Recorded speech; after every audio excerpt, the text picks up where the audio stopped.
Welcome to the Jeff Knows Inc. Entrepreneurial Podcast with your host, Jeff Lopes. Jeff has over 2 decades experience as a serial entrepreneur, building brands like Kimura from his home basement to a multi-million-dollar global brand that has sold over 250,000 pairs of boxing gloves.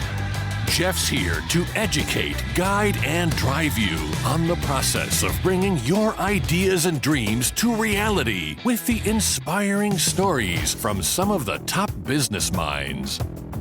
Welcome to episode 129 of the Jeff Knows Inc. podcast. I'm your host, Jeff Lopes. Super excited about this week's conversation. What an epic, fun conversation. It was an emotional roller coaster. We got some tears, we got some smiles, we got tons of information. One of my favorite guests we've had in a long time, Clark Bartram. Sit back, enjoy, tons of value in this one. We're live on the Jeff Knows Inc. podcast. I am your host, Jeff Lopes. Super excited to have across from me, Clark Bartram. What is up, brother? Flex. I love it. We had a little conversation. We have a very close friend network in common with Mr. Funk Roberts. We're going to shout out to Funk Roberts. And we're going to have a great conversation today. I never have set questions. I love having this open conversation. Let's start off with Clark.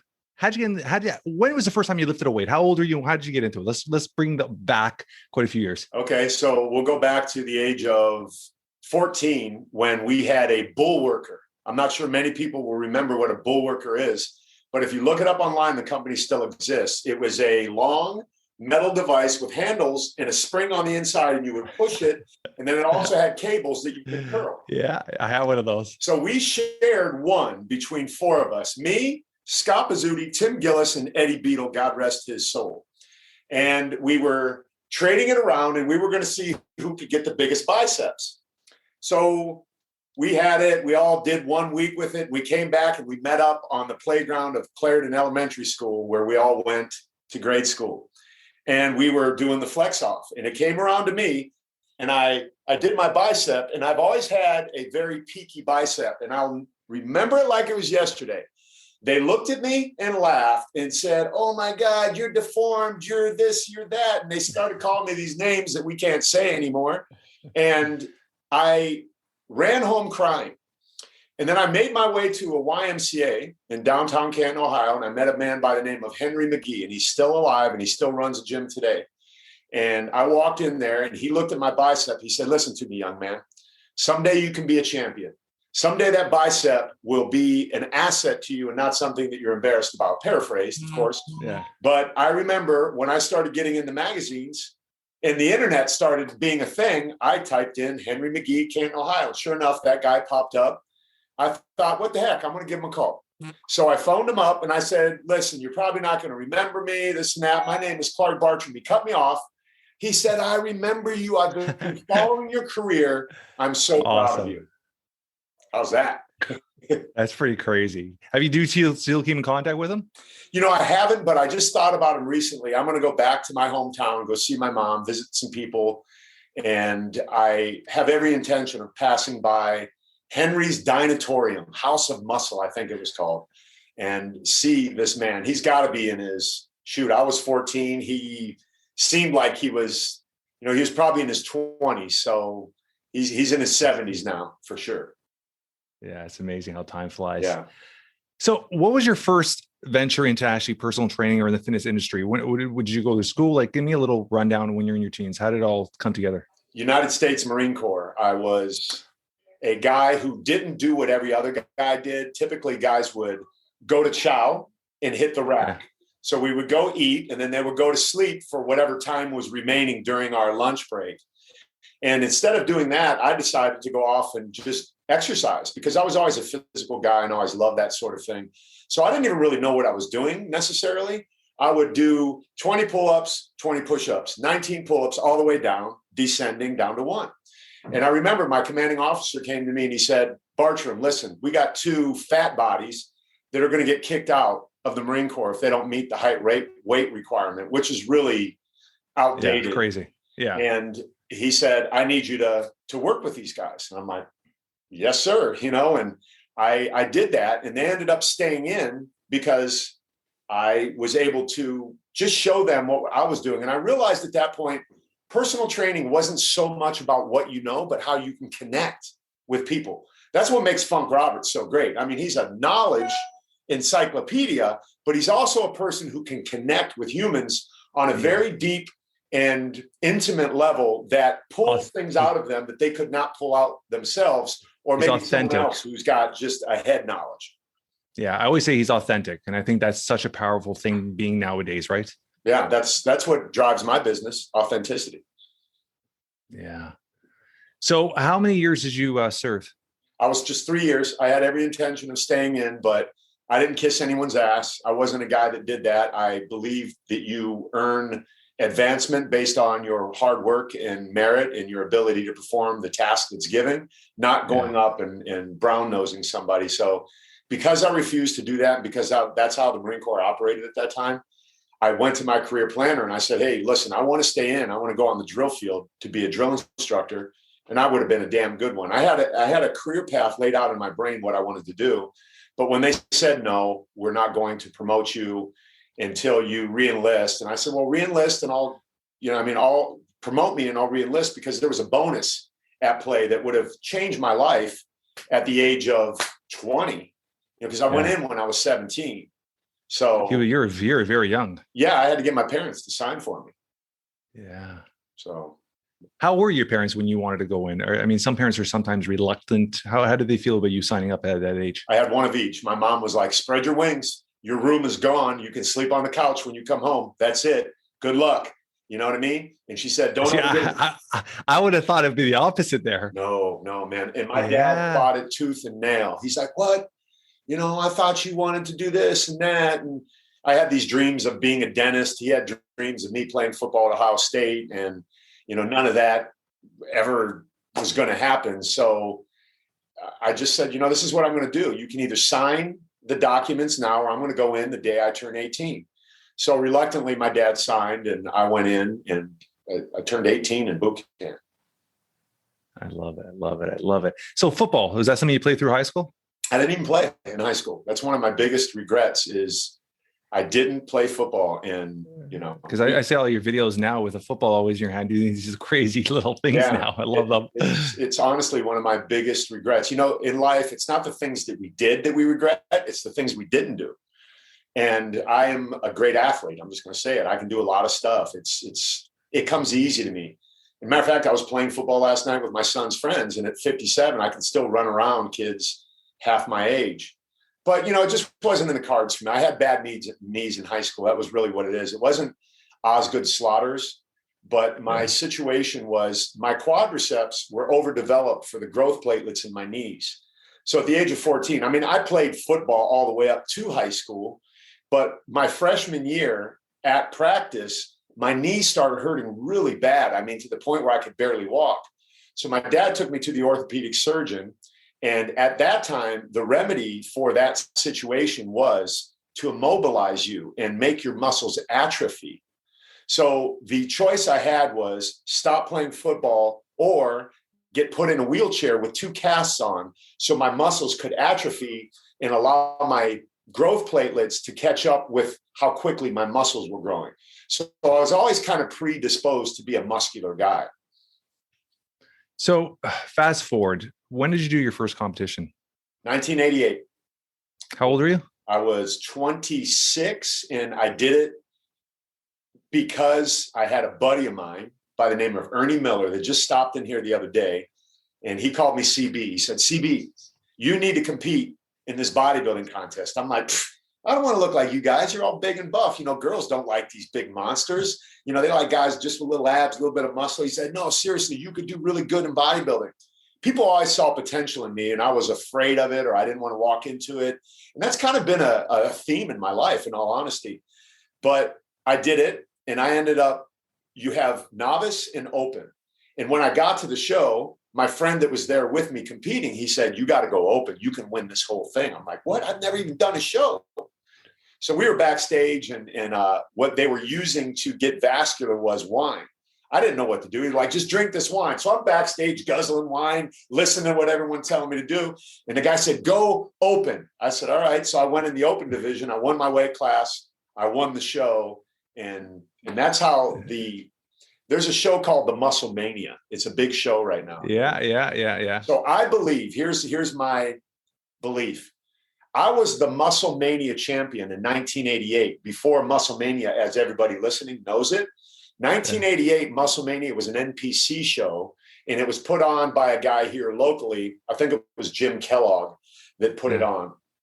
And they made fun of me. They're like Muscle Mania, because the shows then were Mr. San Diego, Mr. North County, Mr. Orange County, Palm Springs, California. That was the progression. And when I won the Muscle Mania, a guy by the name of Lou Zwick called me up and said, hey, send me your photos. And I sent him a photo, and I said, Muscle Mania overall and middleweight champion. And then suddenly Lou Zwick started on ESPN with the Muscle Mania. And I always tell him, you got that name from me. You know you did. Don't deny it, because where else? Come on, man. You know? The value of a trademark nowadays, huh? Well, then there was a big fight over it with a fellow Canadian of yours. Who was his name? Who was Jeff Kipple. Jeff Kipple. Yeah, Jeff and Indy. Great people. But I know that they had an issue, because I believe there was a collaboration at some point with Muscle Mania Canada and Muscle Mania US. And then they had a dispute over that name, Muscle Mania. Yeah. And I was like, wow, this turned into something big. So your wife, where'd you meet her? You know, obviously, I coach a lot of entrepreneurial dads and stuff. So I love the bare fact that you've been married for so long, you're committed. And reality is, in the fitness industry, I mean, being a good looking guy, always in magazines, obviously temptations are there and stuff like that. Being married for so long and being a family man is amazing. When did you meet her? How did you meet her? And what does she mean to you? And give me some stories about you two as a couple.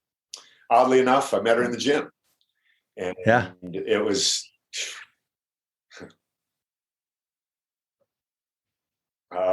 you might get me crying here right now, because no, that's all good, man, because this is authentic. I love it. Because it shows who you are. And I love that. I don't give a shit what anyone thinks. You know what I'm saying? But it makes me reflect on what we've been through. You talk about, give me some scenarios of your life. Yeah. You know, you're with someone for 36 years. You experience a lot. And in the later stages of marriage, when your kids start moving away and you're faced with each other, you face challenges that really test your resilience of being someone who is true to a commitment you made to somebody, especially when you start changing as a person, because we all evolve. We become a different version of who we were at 23 years old when we met. So I'll never forget, she walked into the gym, and I was the manager of a new gym. And I always knew it was like Arnold. Arnold described his wife. He described Maria Shriver before he ever met her. He knew exactly what she looked like. I knew exactly what my wife looked like. And she's probably sitting out here listening, but I love it. When she walked in, I'm like, it's her. That's my wife. I mean, literally. And I was a guy that took advantage of my looks then and was that guy. You know what I mean? Yeah. But I knew right then. And how old are you, Clark? How old were you? 23 or something. So you're young still. I'm young. And I had experienced life in hyper speed. For a 23-year-old. I'd already traveled around the world as a Marine. I had been exposed to more life as a man than most men will ever experience. And I'm not saying that as some badge of honor. I'm saying that to the point where I was done living that life, man. And it was not something that resonated with me. Even though I was acting that way, it wasn't who I was at the core. And it's really interesting, because I see it in my son now. I watch my son. He's not a promiscuous guy. He's good looking. He could get any girl he wants. And I look at his peers and I watch how they behave themselves. And I sit back and I look at my son, who was the quarterback in college, good looking guy, but he wasn't that guy. And I'm like, I'm so grateful that he got that part of me, but he didn't even go to the lengths that I went to. But when I saw my wife at some point in the process of us getting to know each other in that gym, I was standing next to a friend who is my manager, and Anita is her name. She was standing across the gym on a scale. And I said, see the girl over there on the scale? He's like, yep. I said, I'm going to marry that girl one day. And I'll never forget, he elbowed me and he's like, you get married, bro? That'll be the day. And we had our first date at his house, and we just ran into him at a concert just a couple years ago before COVID happened and all that, where he's married to the same lady that I introduced to when Anita and I went out. Anita went out on our first date. So yeah, that's crazy. Yeah. And she's been a very supportive person in my career. Can you imagine, like, you even tapped into it. Can you imagine being married to me? Like, I've been all around the world modeling with beautiful fitness models. I've been on cover after cover after cover with girls. And the only thing that you have in your mind is a picture that you see on whatever, a magazine, and then you start creating these stories in your head. And it takes a strong person to put up with that sort of thing. And as much as my wife is not like actively involved in my business, she's actively involved in my business. Yeah. And I've been guilty of like accusing her of not supporting me when that is so far from the truth, and I'm learning a lot. I'm learning so much at this age. I've been married for going on to 18 years now, and I'm 44, and I have 3 main companies, but my wife is very independent. And I think she's very much like your wife. She has that great independence, but she's very supportive. She's that grounding anchor when I come home. And I think that's so amazing, having that grounding anchor, because when you're an entrepreneur, you're always on the go. Life just gets to you. And sometimes just coming home and having that ground, that reality check, like, hey, this is where you belong, is so powerful. Yeah. And I appreciate that, man. I appreciate that. How old are you when you had your first child? You have 2 children, right? A boy and a girl? Yeah. 26, I believe, when Taylor was born. And Taylor is 30 now. Yeah. So around 26. What does fatherhood mean to you? Everything. I love it. I love it. Give me some detail. Give me some stories of you and your son, and then I want to hear some stories of you and your daughter. Because if you know, I mean, after this is done, we'll talk a bit. If you know, a lot of my story comes through my son, where we'll talk after about it. But 13 years ago, he was born and he was diagnosed with cerebral palsy, and he was going to be confined to a wheelchair. And I've spent the last 13 years changing his narrative, changing his path. And I got him from possible wheelchair to AFO braces to, we set a goal 5 years ago. Before his 13th birthday, he would run his first marathon. By his 12th birthday, he was out of his braces. By his third, he turned April 19, 2021, 13 years old. April 18th, we ran our first marathon together. And I'm documenting his whole life. And this has been this incredible journey, because he's just this angel, this kid. Like, I talk to my son, I get goosebumps. He's just this sweet. I call him my puppy. I come home and who's the first at the door? He's being a dog to the door. He's come give daddy a hug and a kiss every minute. So fatherhood is a massive part of who I am. So what does fatherhood mean to you? Give me more details. Give me some stories of your son, because obviously you have a passion there, because that almost brought a tear to your eye as well. Well, first of all, let me say this. I've been, one of my closest friends on planet Earth has cerebral palsy. So I'm very familiar with that. I watched him do the opposite of what you just described with your son. John Riccio is one of the most inspirational people on planet Earth. And I watched him go from being able to walk on crutches. He lived with us for a while. I would challenge him, throw the crutches down, and he would walk, and he would kind of look like an orangutan a little bit, because this is how he got his balance. And we would laugh, we would have fun. But throughout the course of time, because of his condition, he had a situation where there was no blood flow to his legs. So they had to do this cross vacillation type of anyway, this guy's had 150 surgeries in his lifetime.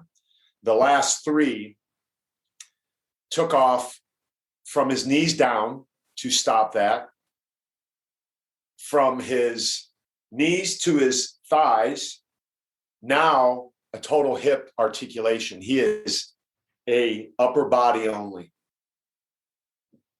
I have video of it that I just posted in my private group of my men that I coach. I said, guys, if you ever effing complain again, I'm kicking you out of my group. Because we are the people who are disabled. We, able-bodied people with the ability to do whatever we want to do, are the ones who are truly disabled because we start telling ourselves all these BS stories that don't even relate to what your son has accomplished.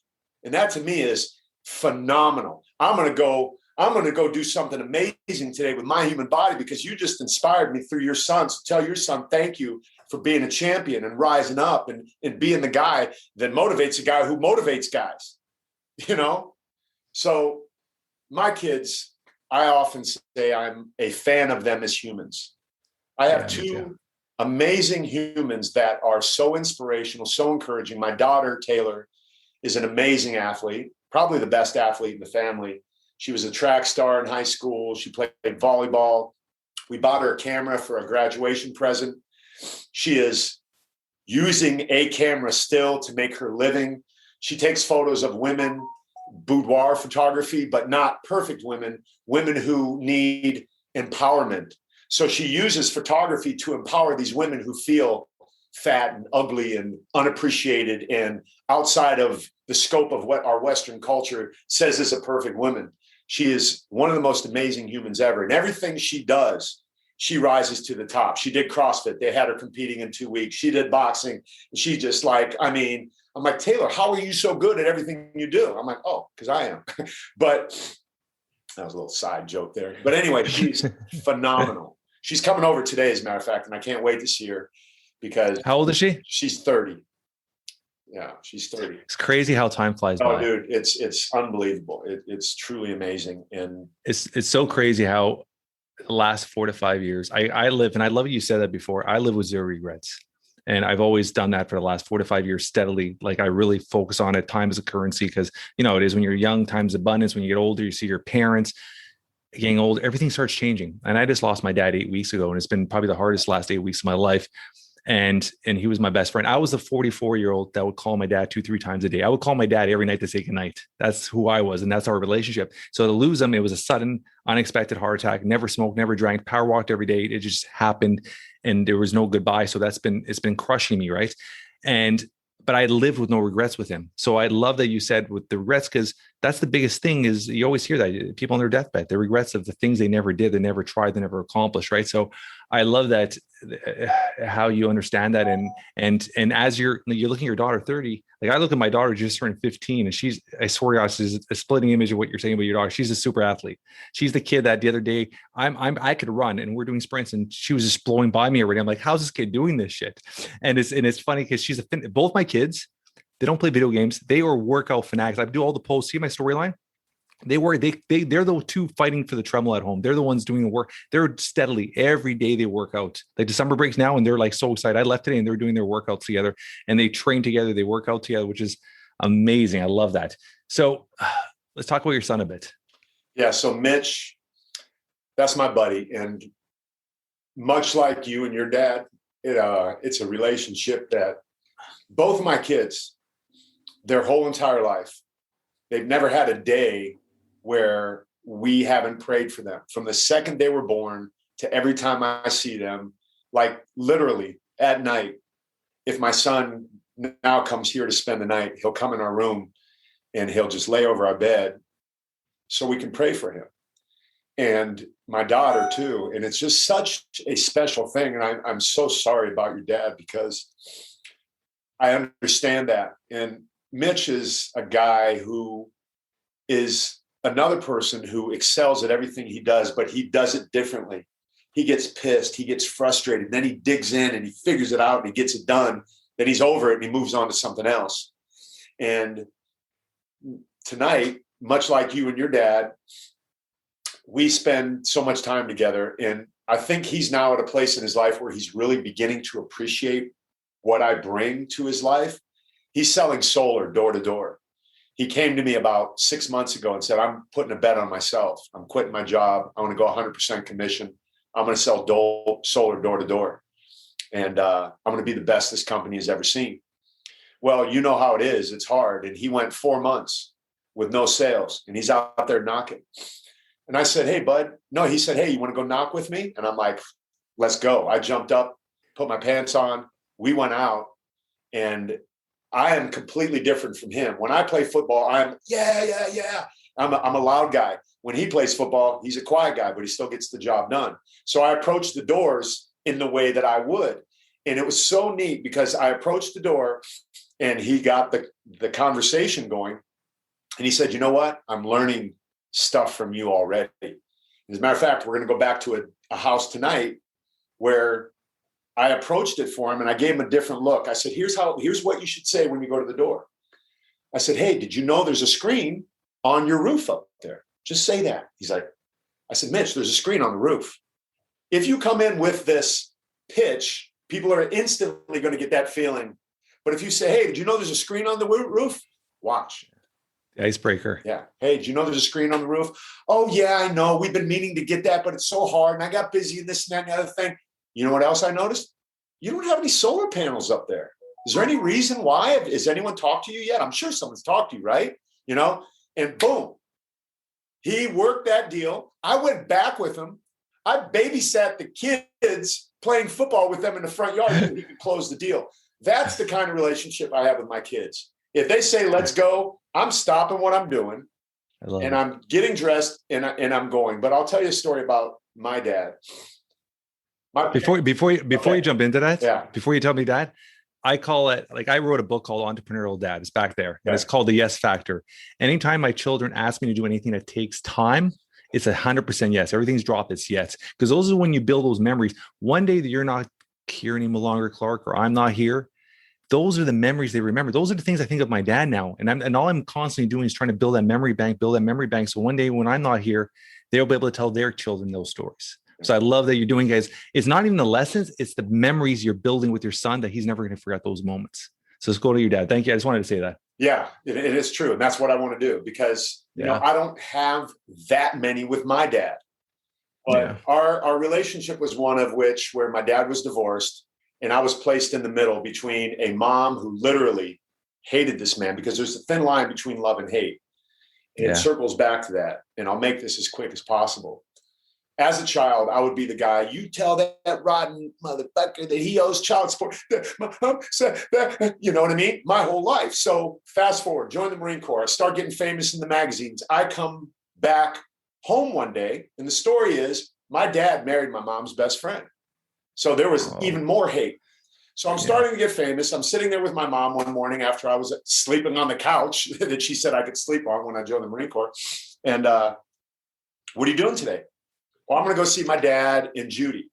Instantly, my mom went silent. She said, will you do me a favor? I said, sure. Please don't go see her. That's not your mom. You don't need to show off for her, you know, to that effect. I said, done deal. No problem. Dad, I can't go. Why? Did your mom say, yep? So that caused a little bit of a strain. So anyway, fast forward. Me and my dad were cool. I mean, he coached me in football. He taught me so many things. Yes, sir. No, sir. My fingernails are perfectly clean to this day because of him. He used to inspect them before I got in the car when he picked us up on the weekends. But it was a hit and miss kind of deal. You know, he didn't always show up.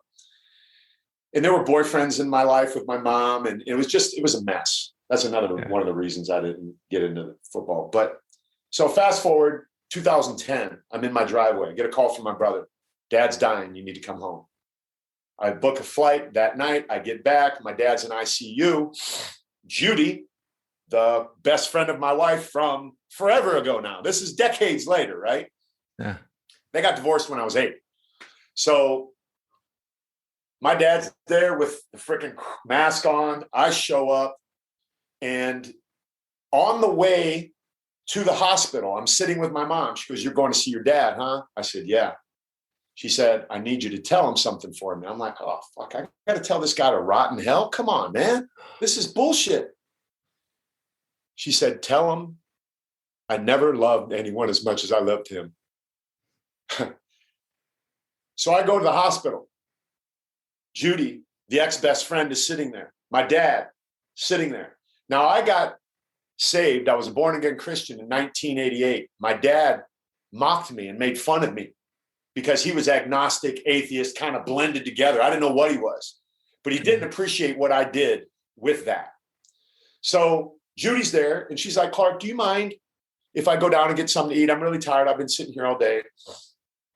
I said, yes. She leaves. This is your chance. I said, Dad, I need to tell you something. He said, what? I said, Mom wanted me to tell you that she never loved anyone as much as she loved you. Instantly, boom, tear down his eye. He looked at me and he said, I know. And I was like, wow, this came full circle. I got to be the bearer of good news. The next day I come back. Same situation. Clark, I'm going to go get some lunch. He leaves. I'm sitting there with my dad. This is a true story. None of it is exaggerated at all. I'm sitting there minding my business. He's, son, yes, sir. Can you hear the music? I said, no, sir, I don't hear any music. What are you talking about? He said, come closer to the water. It's beautiful. I was like, oh, shit. This guy's like having a moment right now. You know what I mean? He's having his moment. So I went over and I laid my head on his chest. I said, yes, sir. I can hear the music. He said, it's beautiful, isn't it? I said, yes, sir, it is. And I sat next to the bed. I said, listen, Dad, I'm a good man. I don't cheat on my wife. I don't cheat on my taxes. My fingernails are clean. I'm a great dad. And it's because of you. The good, the bad, the indifferent. Don't take anything into eternity that you don't think you did good for me, because I'm a good fucking man. You understand that? He said, yep. I left. I get back to California. I get a call from my brother, fully expecting him to say, Dad's tap dancing in the streets. He said, Dad's dead. I said, all right, done deal. I was no regrets. No, you had your closure. I had it. And it was the most beautiful thing ever. You know, as a little kid, always having to be that one. And I'll never forget, my Aunt Donna was the one that explained to me when I was younger. She said, Clark, there's a thin line between love and hate. I know your mom and dad loved each other so much, but you can go over that line. And because of hurt and pain and all that sort of thing. This is getting deep, bro. Yeah, I think that's my biggest issue right now is like I live with no regrets with my dad. But I talked to him Thursday night, and the last voice I heard from him, I call him every night, say goodnight. And the last thing I heard from him, I was like, how was your day, Pops? And he goes, Jeff, he goes, I had a really rough day. I'm like, what do you mean? He goes, I was really, really tired today. And that was the thing, right? So what happened was for 2 months, I would see him on a regular basis and his tummy was swelled. And I would be like, what the hell's wrong with you? You're always fit. Like, what the hell? You have a tummy? And he's like, I don't know. He goes, oh, it's winter or whatever. The winter I've been overeating and not exercising enough. I'm like, whatever. And then we every couple of days be like, oh, I'm sorry, I've had a long day. I'm really tired. I'm like 76. He's always active. He's always outdoor. They're getting ready. They had a huge greenhouse, massive garden. They're always out doing flowers, doing something. I'm like, he's probably getting old. He's getting tired. I didn't pay attention to it. And what ended up happening was his pump was weakening, and his body his sodium intake was going up. His sodium levels were going up, and he's starting to retain water. So his stomach was retaining water. His heart was slowing down. And nobody knew that. And because of COVID, for the last 14 months, every time he called his doctor, his appointments were all over the phone. Hey, how do you feel? You good? Oh, good. So he didn't do his regular checkups. And if he did, none of this would have happened. And it fucking kills me. It pisses me off so much. And I look at my mom now that was with my dad since she was 13. They were married for 51 years. My dad took early retirement, which I'm so grateful. At 55, my mom decided to retire at the same time. And from 55 to 76, they were never one day apart. And I'm looking at my mom now where she has that void, and he died in her arms. She was trying to do CPR, trying to help him. He lied in their bedroom. And it's just, I just can't understand it. I can't give it. Clark, my dad passed away now officially 63 days. I've gone to the cemetery to visit him. I've only missed 2 days out of those 2 days. Because I feel this emptiness, because I feel like I should have been there to help him. I should have been there, like that guilt. And I know I shouldn't, and eventually I'll get over it. But you have that just in your head. It's like, fuck, like, how did I let this happen? I saw it. He was telling me, but I didn't pay attention to it because I just thought everything will be okay. Everything will be okay. You're busy with your life. And yeah, man, life is precious, man. Yeah, my life is precious, man. Congestive heart failure, basically. And the one thing I'm so happy about is he loved my son, and he loved his grandson, and he did everything for him. And he was here to see him to run that marathon. And that was something he so wanted. That was very special to him. So I'm I'm so happy he had that opportunity to see that and see him succeed and see. I mean, me and my sister both have done well for ourselves. So he realized what he did. He had an impact, right? We didn't grow up with much. He was a factory worker, but we never felt like we missed anything because he was always there. He was very present father, which nowadays that's very hard for people to do. Most dads are not present fathers, or even if you are there, they're not present in the way they should be. I mean, present where you put down the phone and you're there. If I'm there for an hour with you, I'm going to be present for that fucking hour. I'm going to make sure you realize I'm present for that hour.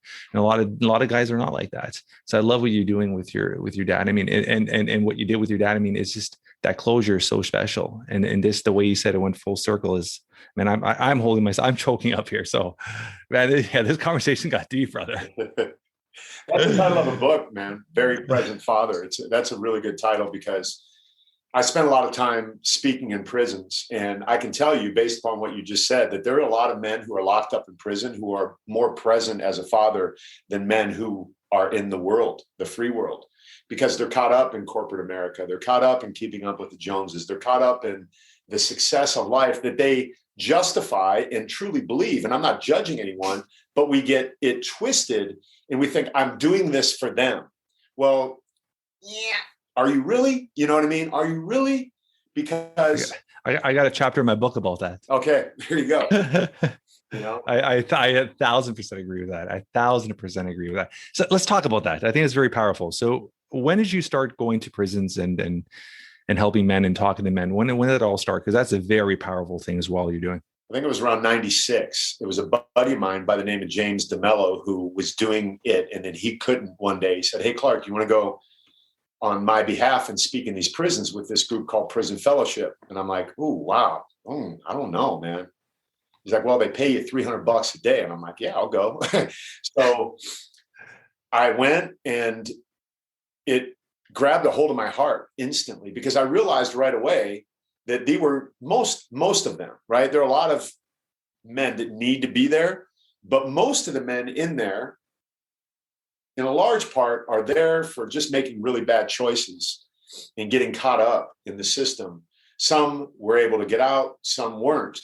But I have conversations with men after men, and I realize that could very easily be me in a situation like one guy, for example. I remember we walked in to an ADSEG unit in a level 5 Supermax prison. So you've got a level 5 Supermax, and then you've got ADSEG, administrative segregation. So you've got a really bad prison where they make a really bad place in that prison for the really bad guys. It was a 2-story thing, and there was one entryway into this big open deal, right? And when you're coming in, you got everybody screaming and howling and hooting and intimidating. And the guy right up above had peeled all of the caulking out of his window. They had him in a box. Looked like Hannibal Lecter. He was in a box on the very edge. He had High C, the drink, High C. Hawaiian 5-0. That's what it was. Hawaiian, okay. Whatever that, that red. The orange one. Yeah. He took the caulking out. He poured the juice into the window crack, and he beat the window, and it squirted out on you as you came in. So bop, bop, bop. He's shooting us with this drink, and we're like, "Oh crap." So we run through, and we're sitting there, and we have to go around and talk to these people. So this guy starts screaming from the top, "You, hey, preacher man, you." And I'm like, "I know you ain't talking to me." He's like, "Yeah, you, the buff guy, come here." I'm like, "Oh, okay." I got another story after this that'll blow your mind. So I make my way up there, and we start talking. He just gets real with me right away. He goes, "Listen, man, I'm not crazy." He goes, "I act crazy in here because this is what I do." He said, "I ended up here because my lawyer really messed me up. And if I ever get out, I'm killing my lawyer. I'm telling you right now." He said, "The only thing I did," he said, "I had a neighbor who I didn't get along with. He kept coming in my yard and harassing me. I told him, don't do it anymore. He came over one day, said something to my wife. I punched him in his face. He fell down, hit his head on a rock, and died. So I got manslaughter. My lawyer didn't defend me properly, and I'm in here for X amount of years, whatever it was. It was more than a typical manslaughter case would have been." And I don't know the details of it. He could have been lying, but, and they con you a lot in there. But it was a very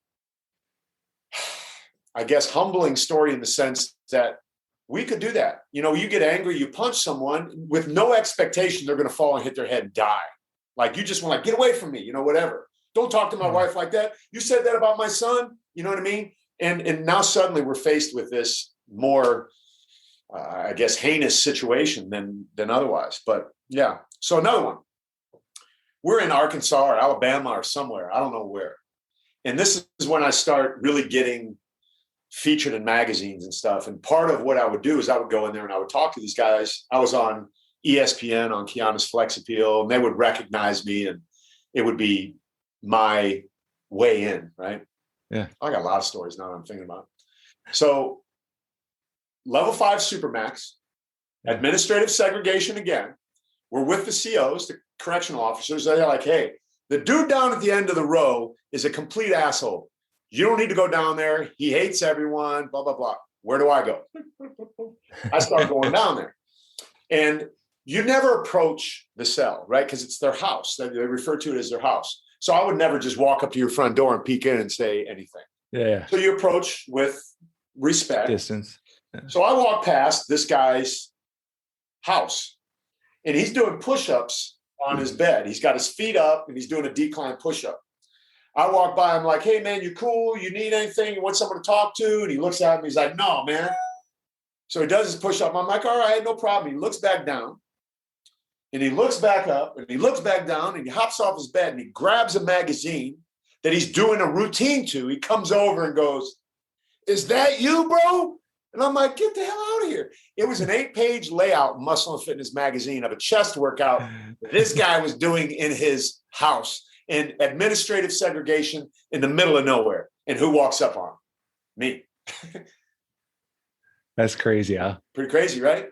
So I come back and I tell them, and these guys are just completely blown away. Like, wow, you know, Smith down there was cool to Clark. And so it was very humbling. It was very rewarding. It was very interesting. It's very. Do you still do it? No, I haven't done it in a while. I do juvie here every once in a while. I'll go in with a couple buddies of mine, a radio Hall of Famer and a NFL Super Bowl champion, Gary Plummer, and Tommy Sublime. We'll go in and speak to the youth here occasionally. But no, that's an area in a part of my life that I really learned a lot from, specifically on how to speak publicly and specifically on how to be real. Like, that's where I learned, if you're not real in life, you're going to get found out. Like, people can smell shit from a mile away, especially in prison, bro. Especially in prison. I always say at prisons or even in school settings. Yeah. I find the younger generation can smell the bullshit. When you get to the older people or mid-age, they just want to be motivated. They'll follow you. They'll lead you. But the younger they don't give a shit. They could literally tell if you're bullshitting or not right off the bat. Yeah. So I love that. Yeah. So that's really what gave me my raw style, and my raw style is really what connects with my demographic and the people that I serve. So fast forward to TV. Just rewind it back a bit to TV. Keanu, when you were on that show, was that your first time on TV? I had done other things on TV, but as a regular on network TV, yeah. And that was a situation where I had managed a gym and I co-managed it with this guy. And I ended up leaving, and I had a sheepskin seat cover store by the seashore. You did? Yeah. I sold sheepskin seat covers out on the coast. And I was standing in my doorway one day, just like this, and walking by as this guy I managed a gym with, Joe Garcia. He said, dude, I've been looking for you. He said, I ran into this girl called Kiana, and she's auditioning for her TV show on ESPN. I think you'd be really good for it. You should go audition. So I went up and auditioned. I'll never forget. I was getting tan and getting ready for it. And I had a Walkman, right? I had a Walkman and headphones, and the cord went down my back. I didn't know it was down my back. So I got tan, but there was this cord line down my back. And during the audition, I had to take off my shirt, and they made me spin around to look at me, you know? And then when I spun around, I saw them talking, and they're whispering. They're like, is that a scar on your back? And I laughed. I'm like, no, that's a line from the tanning bed. And they're like, oh, okay, we were really concerned, you know, because, you know, if we use you on the show, we didn't want any. And I'm like, no, it's just. So I ended up booking it. And then I got another chance to come back. And then they called me for a third. season, and I turned it down, and they never call anyone back for 3 seasons because typically they don't want anyone to outshine the host. When I could never outshine Kiana. She's very, very unique and obviously female and beautiful and all that. But I was then producing my own TV show called American Health and Fitness that came by way of Kiana's Flex Appeal. How long did you have that show for? That aired for years. Matter of fact, I just pulled the VHS tapes out and I'm getting them digitized so they live forever. And I was looking at a couple of them. Matter of fact, I posted one of them on my story the other day. I had that show for years. It aired all over on Fit TV, Fox Sports Net, Sky Cable in the UK. So that aired probably 3 or 4 years, I think. It's crazy. I mean, it's crazy. It's crazy you're saying that because any younger generation is listening to it that has no damn clue what a VHS is. No. And it's so funny too. If you actually look at even a 20-year period, how technology has changed, how social media has exploded. I mean, you get yourself on TV doing all this and had social media back then. I mean, your stardom would have been at a level of The Rock or something. It would have been such a level. It would be insane, right? So it's insane. What's your mindset with all these young fitness? Everybody wants to be a fitness star on social media. What's your mindset with all that? You can't blame somebody for wanting to excel in anything. So I have no judgment against them. What I would caution people against with regard to how they present themselves is, are you really a fitness model? I mean, can you absolutely back that up with anything other than what you're posting on social media? Have you ever been in a magazine? Have you ever spoken in front of a camera representing a brand? Do you actually have value as it relates to what that actually means? So I think being a fitness model is something that everybody can say because we can all now self-publish. Where when I was in the industry, there were magazines. There was a very clear funnel that you had to manage your way through, and there were only so many available for whoever. I just did an Instagram story there. So there were 5 of us. There were me, Mike O'Hearn, Frank Seppi, Christian Boving, Sebastian Siegel. We were all competing for the same covers. So it was a friendly battle of who was going to get the next cover. And we all did extremely well. We all managed to somehow realize that these magazines were only going to take people that would be an asset to them. So with that being said, if you're out here and you're on Instagram, what you really need to look at is, are you being an asset and a value add to the people that you're trying to connect with? Like, it's not about followers. Like, we never thought how many magazines got sold, how many people followed this, how many people did that. It was, am I filling a need in this magazine? Just sales 101, right? Find the need, fill the need, close the deal. Yeah. So what is the need in your niche or in your market? What are you doing? I saw a kid the other day in the gym. I'll give you an example of what I mean. I see him. This kid's got an amazing physique and he's tall, right? I'm 5'8". This kid is like 6'2". And it's hard to be that big to have this good of a physique, especially when you're 19 years old, that I found out this kid was. So I approached him and I got all the information. I'm like, listen, this is what you need to do. I'm telling you right now, start building your brand today. You're the hard gainer that, got the hard body. So I started getting him these ideas. That kid took action. I'm watching him on TikTok. I'm seeing him. I'm watching a guy who saw somebody that he knew had the credibility to speak into his life and say this. And this is the difference between him and everybody else. He took action. If all you're getting is likes and comments and you're not producing any income or results, you're just somebody who produces pictures and gets likes and comments. That's it. Yeah. Yeah. I love that.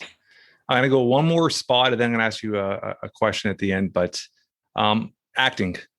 When did you get into acting and what's the whole deal with the Batman thing? And let's talk a little bit about that. So I just saw the picture of that. Like I said, I'm curious and I try to have that curiosity when I speak to individuals for the first time. So I just saw a little picture of that. When did you get into acting? Is that something you're trying to really pursue right now? Not really.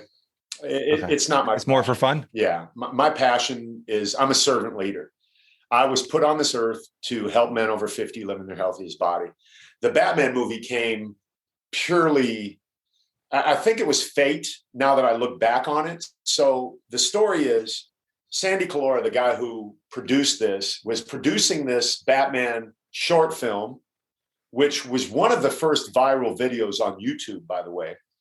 He was producing it to be a calling card to Warner Brothers and DC Comics to what he could do to reinvigorate the franchise, which was kind of, trying to find its way. You had the real campy ones with Jack Nicholson, and you had the Val Kilmers and the Michael Keatons and all that, none of which really connected deeply with the audience. And he felt that the missing link was an actual body, like instead of a plastic suit. So he started to seek bodybuilders to play the role of Batman. But what he found through his many auditions were most of the bodybuilders, not all of them, but most of them weren't athletic enough to really be like ninja-like and do what Batman does. So he was getting frustrated. So one day, as the story goes, he was in Starbucks getting coffee for his girlfriend. And he looked up on the billboard, and my friend Jason Ellis, the king of covers, fitness photographer, had a business card up there. And he saw it and had a picture of a guy. And he's like, maybe this guy knows someone. So he grabs the business card, goes back, calls Jason. He said, I'm looking for a guy with a square jaw, blue eyes, deep voice, good looking, great body, about 6 feet. He's like, damn, you just described Clark Bartram, but he's like 5'8". He's like, I don't care. Call him. So Jason calls me up and he describes this to me. I'm like, no, I'm not doing it. I get tired of going to these auditions where they're asking for guys that are 6 feet tall. I show up, Gunther's there and all these monsters. And here I am like, why am I even here? Not that I have an issue with my height. I'm very confident in who I am. It's not like I'm short. But I'm not going on these calls that have asked for a specific size guy. Like, I don't fit that role. So Sandy and I talked on the phone. He said, dude, please come up and just audition. Please, I just want to see you. So I drove all the way to Burbank and showed up. And I'll never forget, when I left, my wife and I had traded cars. I typically leave my wallet in my car so I don't forget it when I go. It's locked in my glove box. Yeah.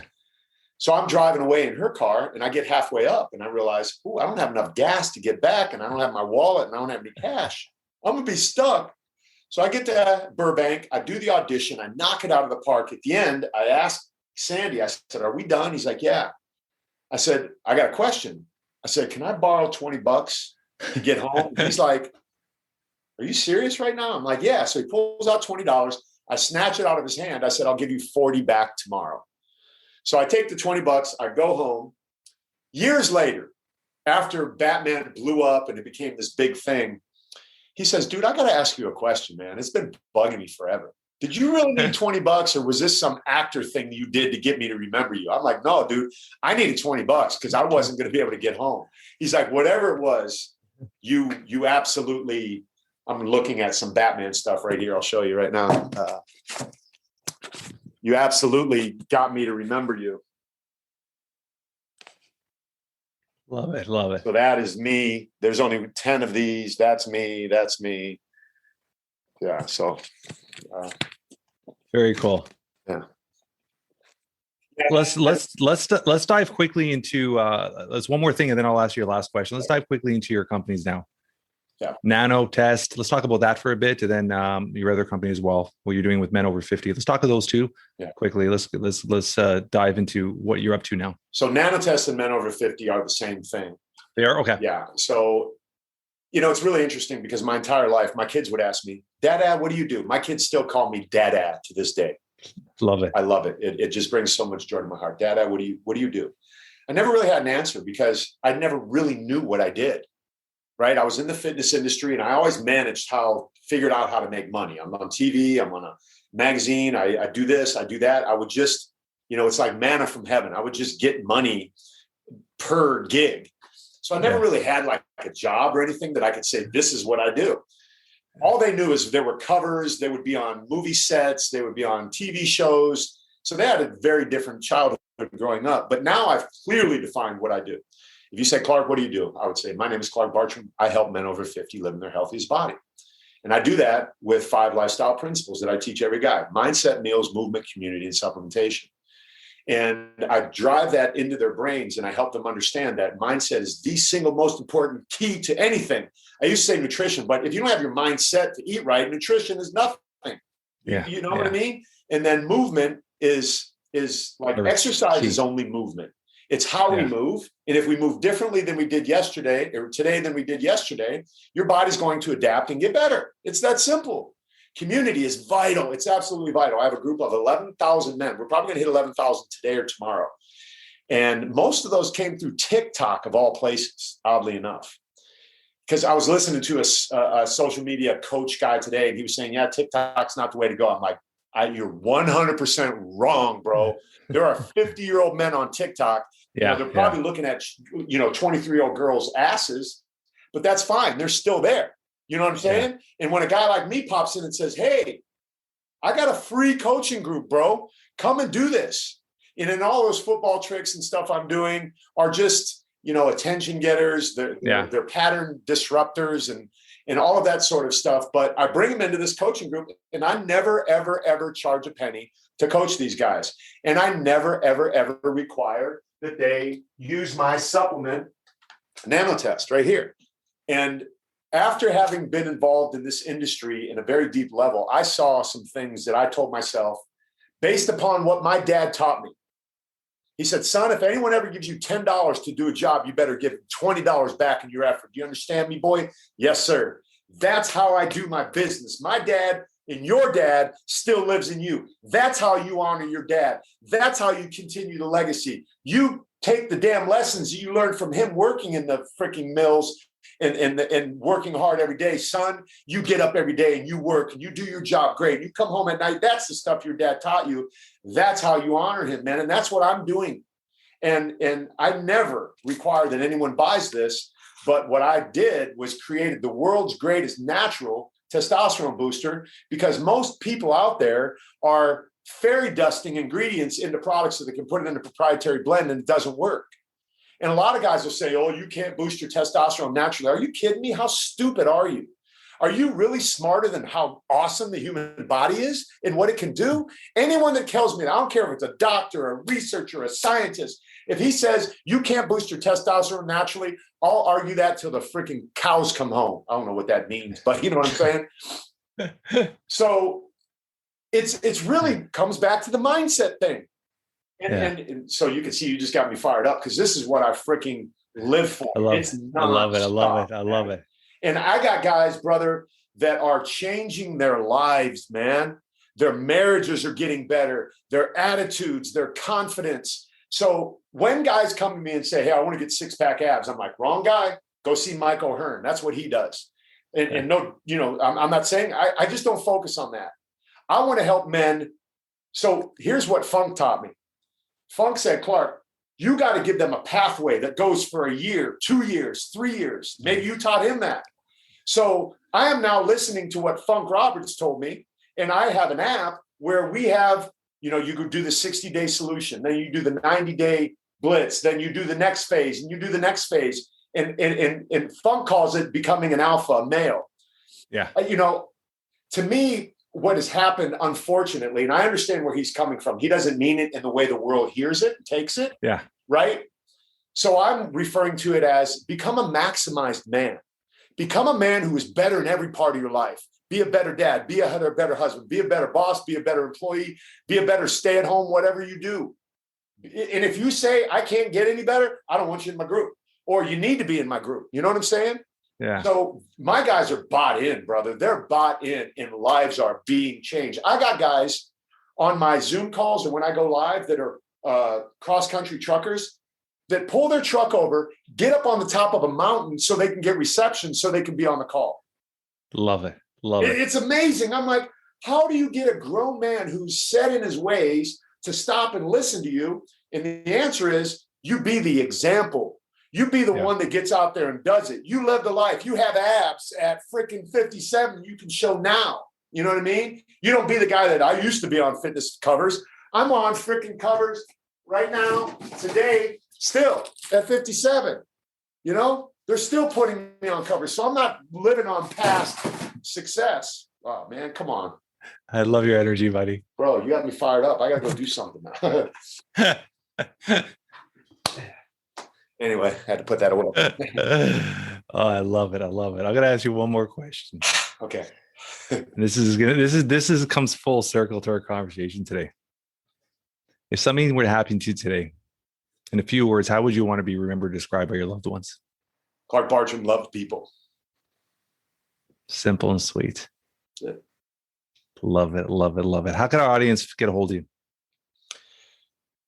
If they want to, after all of this, just, all my social. I think people are going to love you after all this, man. You can't get more authentic than our conversation today. I love it. I appreciate it so much. I'm doing another podcast right after this. I'm coming in hot, bro. You just got me like one of those things, like an SSP. Remember that little? So it's just all my social media is at Clark Bartram. On TikTok, I do something called 3 Moves, 3 Minutes, which is blowing up on TikTok, where I just throw 3 exercises. You do it for 1 minute each. I'm absolutely overwhelmed by the amount of people that get benefit from that. My YouTube, Clark Bartram, all that, just Clark Bartram. Nanotest.co is where you can go check out the supplement. But if any guy is interested, honestly, and you're not already with Funk, and that'd be the only other guy I recommend to you, you can come join my community on Facebook. It's absolutely free. It's just you type in the search bar on Facebook, Nanotest Performance, it'll pop up. But I will tell you this. If you do join my community, I fully expect that when you come in, you do exactly what I ask you to do, because I have a very systematic way of bringing you into a community. One of my mentors once told me, you're only committed to what you confess. So I ask when you come into my community that you shoot a video saying, hey, my name's Clark. I'm from San Diego. I saw you on TikTok, and I'm here because I kind of lost my way. I want to lose 30 pounds. I want to get my confidence back. And the way you can support me in this group is hold me accountable. Make sure if I disappear that you search me out. Here's my phone number. I really want to do this. I have a tendency to quit and give up. There's my story, and that's it. Boom. You post that. Now I know. You know what I mean? I can't help anyone that's not visible, that's not there, that doesn't let me know. So I got guys being real and vulnerable, and their lives are being changed. I love that. Accountability. Accountability is everything, is key, man. Yeah. I love that. I love it. Man, this has been a great conversation, brother. I appreciate you. Don't go when we hang up here. I wanted to talk to you a couple seconds, but thank you, man. I appreciate this. It's been awesome. Pleasure. Thanks for listening, everyone. Thanks, brother. That's a wrap for today. I want to thank our guest, Clark, for being such an amazing guest, opening up, being vulnerable, being authentic. Great conversation, a legend, an OG in the fitness world. If you guys enjoy this podcast as much as I have, please tell your friends, tell your family, spread the word. We love listening to and reading our reviews. Me and my staff, we always take time checking them out. So leave a review. 5 stars would be absolutely amazing. Until next week, guys, keep moving forward.